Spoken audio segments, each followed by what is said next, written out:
আজ দেখো তোমাদের পলিটি তোমাদের হয়েছিল ভাগ 3 চলছিল। ভাগ 3 আর্টিকেল ভাগ 3 আর্টিকেল 12 থেকে 35 পর্যন্ত চলছিল। 12 থেকে 35 হয়েছিল তোমাদের 19 পর্যন্ত, মেরুদণ্ড পর্যন্ত। আর্টিকেল 19 পর্যন্ত হয়েছিল। আর্টিকেল 19কে বলা হয়, যেমন আমাদের মেরুদণ্ড, সেরকম আর্টিকেল 19কে মেরুদণ্ড বলা হয়। আর এখন দেখে নেব প্রথমে যে নাগরিকত্ব নেওয়ার 5টি নিয়ম। সেই নিয়মগুলি আজকে ডিটেলসে একটু আলোচনা করে নেবো। এই ক্লাসটা আগে হয়ে গেছে, কিন্তু আজকে একটু ডিটেলসে আলোচনা করে নেবো। 4টি নিয়ম দেখে নেবো, তারপরে তোমাদের ক্লাসটা শুরু করবো।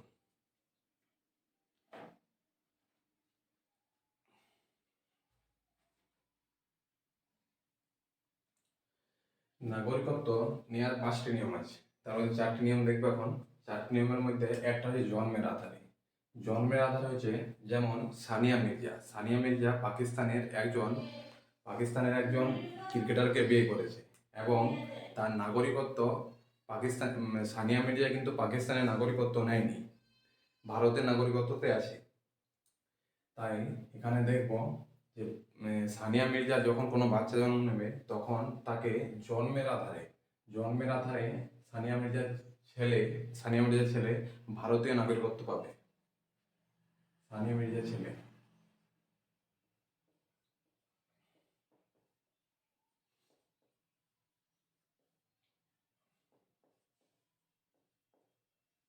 ভারতীয় নাগরিকত্ব পাবে। আর বংশের আধারের মধ্যে যেমন আমরা বংশের আধারে নাগরিকত্ব পাই।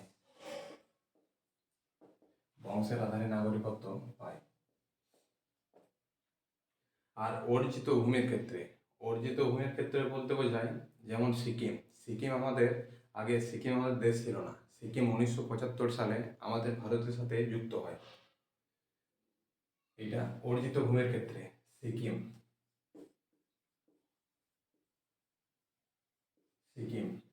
আর পঞ্জীকরণের মাধ্যমে আগে ছিল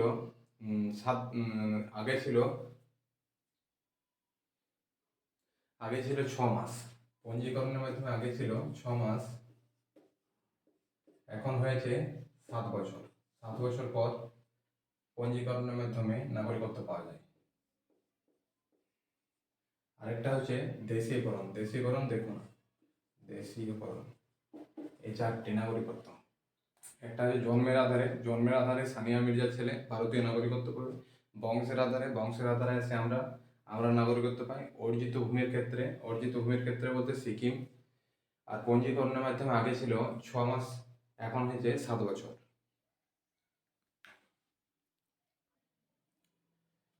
CAA আর NRC।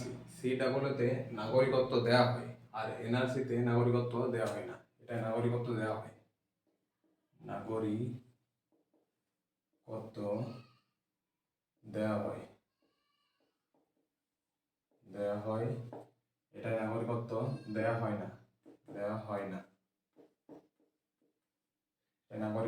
হয়।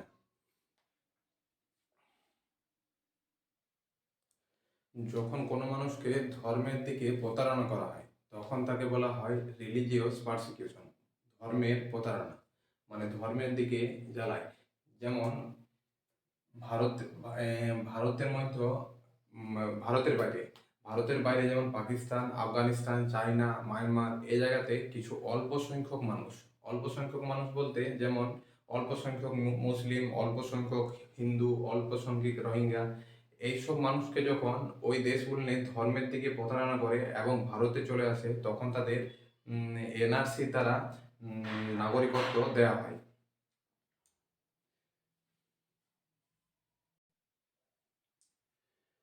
12 শতাব্দীতে পার্সি ধর্মের মানুষ ভারতে চলে আসে।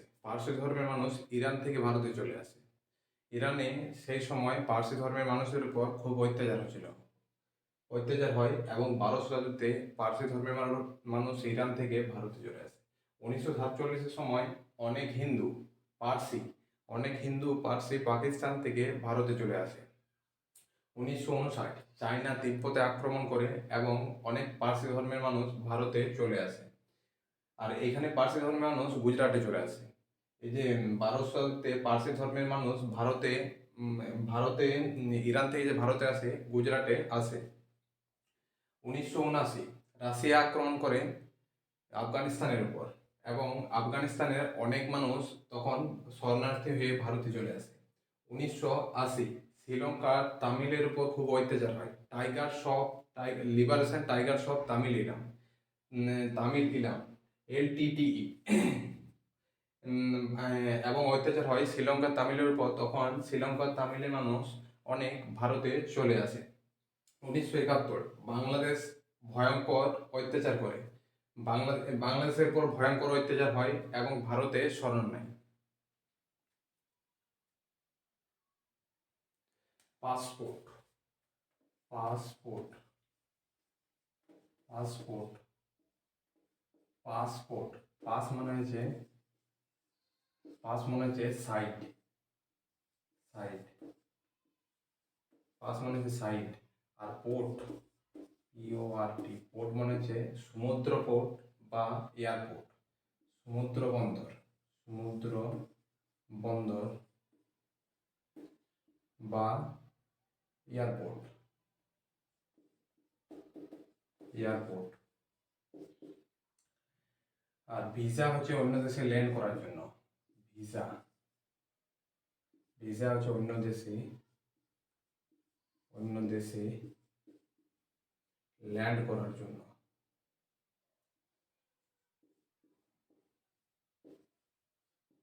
করার জন্য।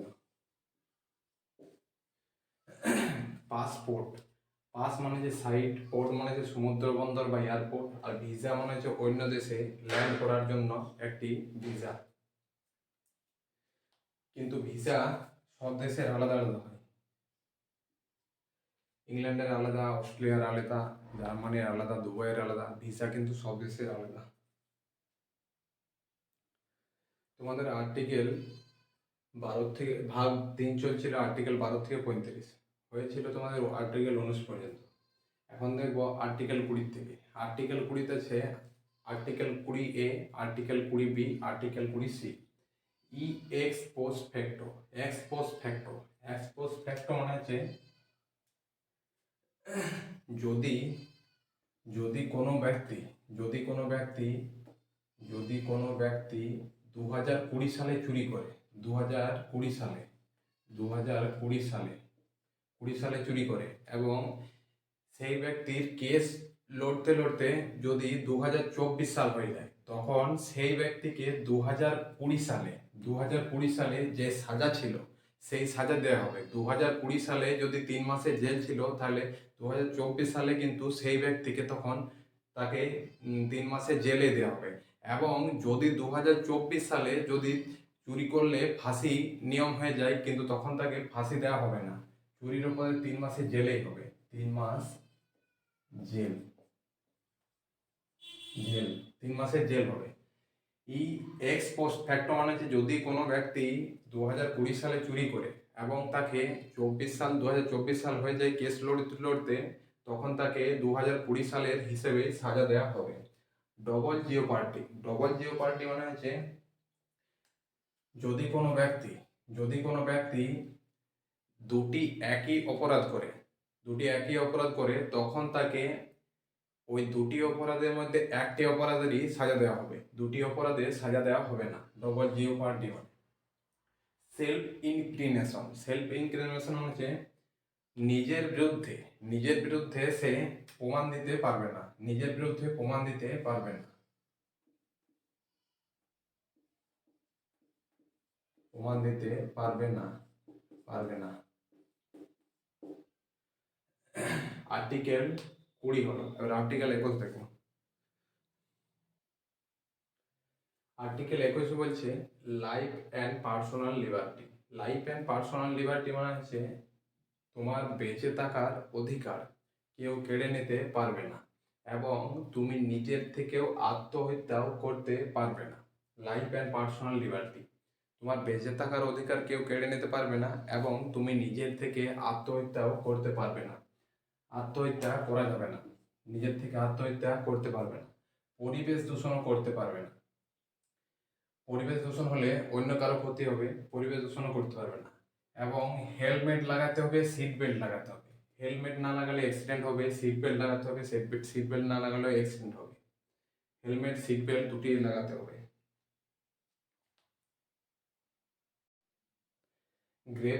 আর্টিকেল 22-এ বলা আছে গ্রেপ্তার থেকে রক্ষা।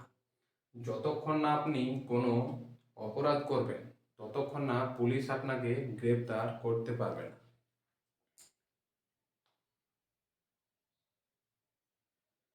গ্রেপ্তার থেকে রক্ষা হচ্ছে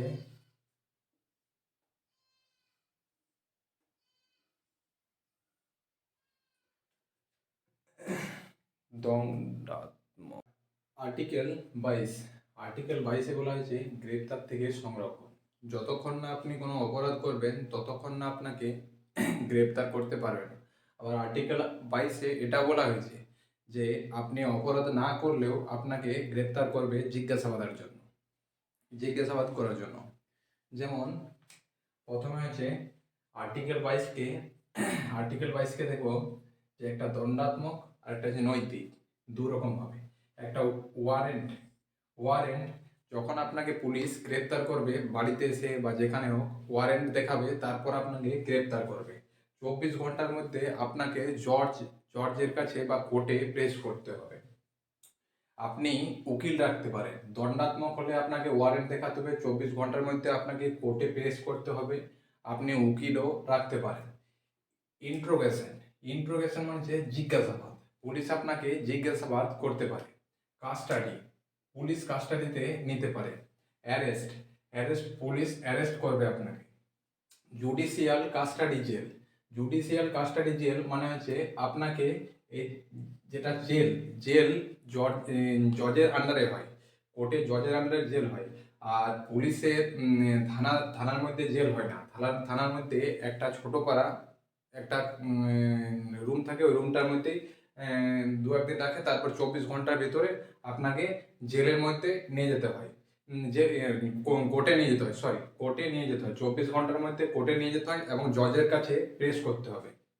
পুলিশ রিমান্ড, এইখানেই গাড়ি উল্টে। এই যে পুলিশ রিমান্ড, এইখানেই গাড়ি উল্টে। পুলিশ রিমান্ড যখন জুডিশিয়াল কাস্টাডি, যখন জজের কাছে জেলে থাকে তখন জেল থেকে পুলিশ জিজ্ঞাসাবাদ করার জন্য পুলিশ জজের কাছে সাইন করে নেয়।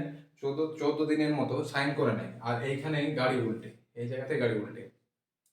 14 দিন যখন 14 দিন যখন পুলিশ রিমান্ডে নিয়ে আসা হয় তখনই সব স্বীকার করে নেয় যে কি অপরাধ করেছে কি অপরাধ করেনি। তারপর দেখো নৈতিক, আর্টিকেল 22-এরই নৈতিক।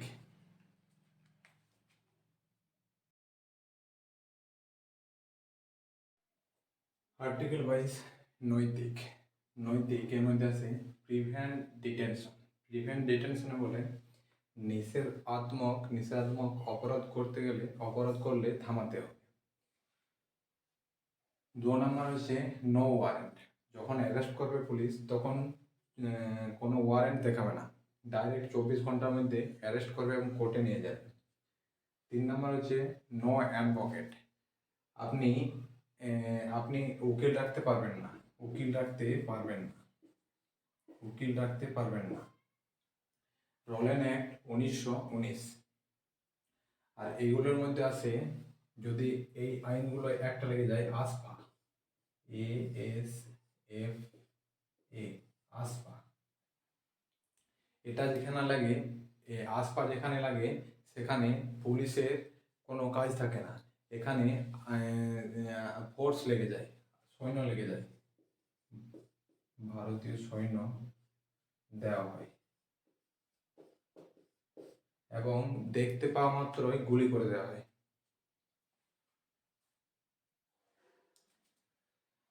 প্রথমে হচ্ছে ASPA, সব থেকে ডেঞ্জার আইন হচ্ছে ASPA।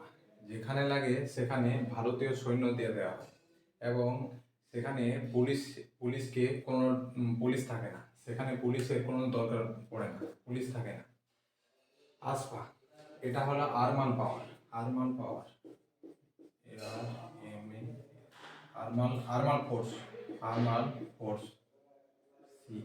আর্মাল ফোর্স, আরেকটা হচ্ছে টাডা। টাডা মানে হচ্ছে terrorist and destructive and activities. এটা আতঙ্কবাদীদের উপর লাগানো হয়, আতঙ্কবাদীদের উপর লাগানো হয় এবং এটা এখন বন্ধ করে দেওয়া হয়। আরেকটা হচ্ছে পিডিটিএ, প্রিভেনশন অফ টেররিজম অ্যাক্ট, এটাও আতঙ্কবাদীদের উপর লাগানো হতো, এটা বন্ধ করে দেওয়া হয়। আরেকটা হচ্ছে মিসা, মেন্টিনাল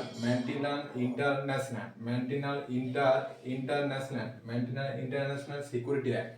এটা ইন্দিরা গান্ধীর সময় ছিল, যখন ইন্দিরা গান্ধীর বিরুদ্ধে কেউ কিছু বলে দিত, কেউ কিছু খারাপ বলে দিত, তখন তাকে গ্রেপ্তার করে নেওয়া হতো, এটাও মিসাও বন্ধ করে দেওয়া হয়। আরেকটা হচ্ছে এনএসএ, ন্যাশনাল সিকিউরিটি অ্যাক্ট, রাসুকা, যেটা বলা হয় রাসুকা। রাসুকা কারোর উপর লাগলে পুলিশ দেখলেই তাকে ইনকাউন্টারে মেরে দিত। আরেকটা হচ্ছে ইউএপিএ, আনলফুল প্রিভেন্ট অ্যাক্ট, দেশ বিরোধিতার কাজ বা কেউ খারাপ ভাষণ দিলে তখন আনলফুল অ্যাক্ট ইউএপিএ লাগতো, এবং এগুলি এখন বন্ধ করে দেওয়া হয়। মিসা বন্ধ করে দেওয়া হয়, পিডিটিএ বন্ধ করে দেওয়া হয়, টিএডিএ বন্ধ করে দেওয়া হয় এবং আসপাও বন্ধ করে দেওয়া হয়, এগুলি এখন বন্ধ করে দেওয়া হয়। আজকের মতন ক্লাস এখানে শেষ করছি, কালকে নেক্সট ক্লাস নেব।